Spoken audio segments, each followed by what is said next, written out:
Baik teman-teman, kita lanjutkan pembahasan selanjutnya, yaitu mengenai alasan penghapus pidana. Masih pada mata kuliah hukum pidana tentunya, yang didoseni oleh Ibu Profesor Dr. Haja Nur Aini SMH beserta asisten dosen Bapak Dr.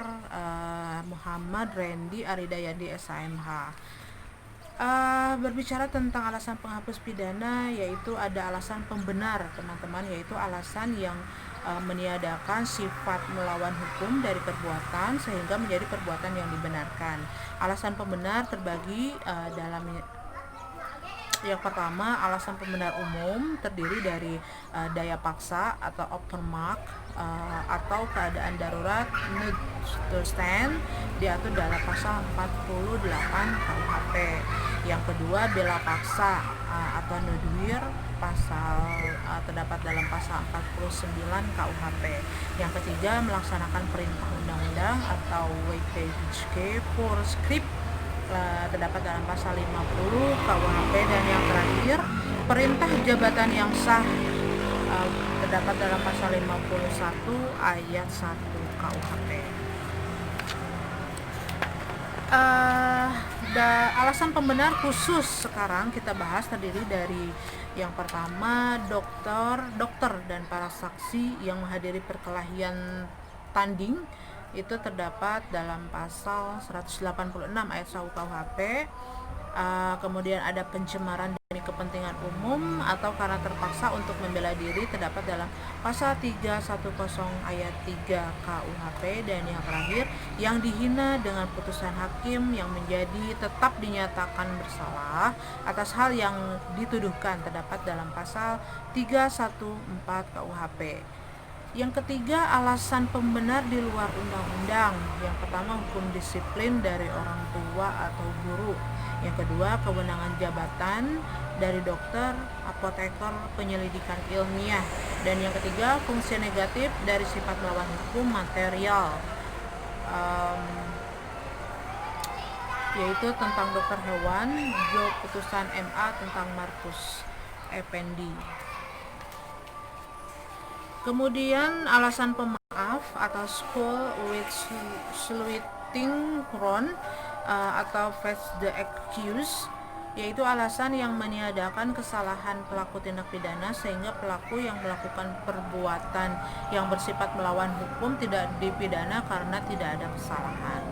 Alasan pemaaf itu terdiri dari alasan pemaaf umum. Yang pertama adalah ketidakmampuan bertanggung jawab, terdapat dalam pasal 44 KUHP. Daya paksa dalam arti sempit, terdapat dalam pasal 48 KUHP. Bela paksa yang melampaui batas, terdapat dalam pasal 49 ayat 2 KUHP. Dan yang terakhir, perintah jabatan yang tidak sah, terdapat pasal 51 ayat 2. Sedangkan alasan pemaaf khusus yaitu mempersiapkan atau memperlancar perubahan ketatanegaraan dalam arti umum, terdapat dalam pasal 110 ayat 4 KUHP. Dan penarikan kembali pembujukan untuk melakukan kejahatan, terdapat dalam pasal 163 ayat 2 bis KUHP. Dan tidak melaporkan kepada yang berwajib atau yang terancam apabila ada kejahatan yang tertentu, terdapat dalam pasal 166 KUHP. Pencurian antara suami istri terdapat dalam pasal 367 ayat 1 KUHP. Dan yang terakhir, insubordinasi tidak jadi, terdapat dalam pasal 464 ayat 3 KUHP. Alasan pemaaf di luar undang-undang, yang pertama, tidak ada kesalahan sama sekali. Yang kedua, alasan peniadaan pidana mutakhir. Berbicara tentang pembahasan daya paksa atau overmah, diatur dalam pasal 48 KUHP, tetapi tidak memberikan pengertian karena harus dicari dalam memori van Tolechting yang menjelaskan bahwa daya paksa adalah setiap kekuatan, setiap paksaan, setiap tekanan yang tidak dapat ditahan. Dalam doktrin daya paksa dibedakan dalam yang pertama, daya paksa absolut, yaitu daya paksa yang sama sekali tidak dapat ditahan baik secara fisik maupun psikis.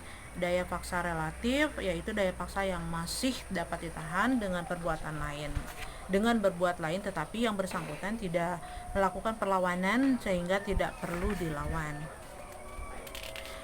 Selanjutnya daya paksa dibagi menjadi tiga, yaitu tiga bentuk, yaitu yang pertama pertentangan antara dua kepentingan hukum, contohnya res papan cardinenses, pertentangan antara kepentingan umum dengan kewajiban hukum, contohnya Optician Ares tahun 1932.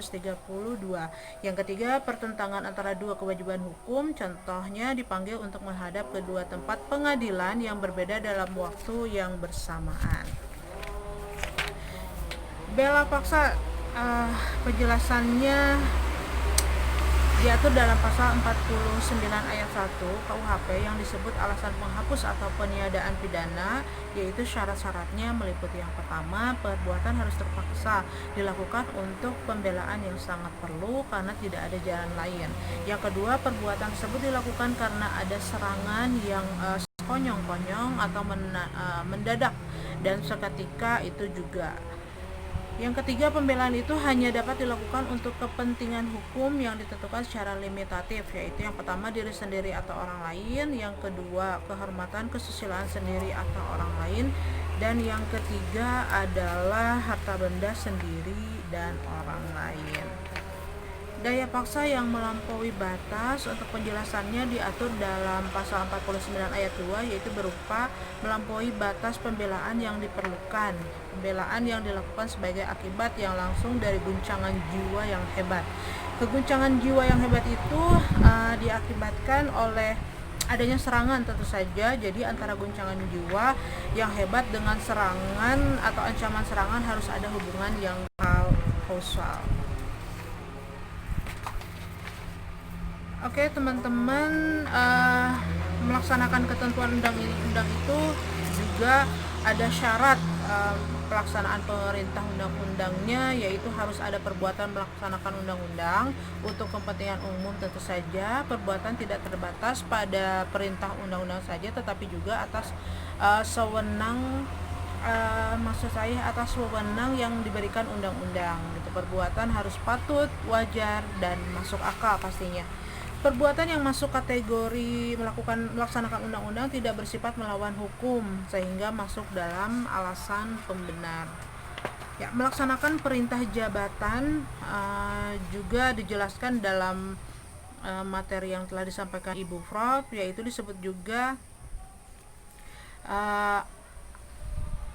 amtelgic bevel, yang dibedakan dalam yang pertama melaksanakan perintah jabatan yang sah pasal 51 ayat 1 KUHP, dan juga yang kedua melaksanakan perintah jabatan yang tidak sah terdapat dalam pasal 51 ayat 2 KUHP.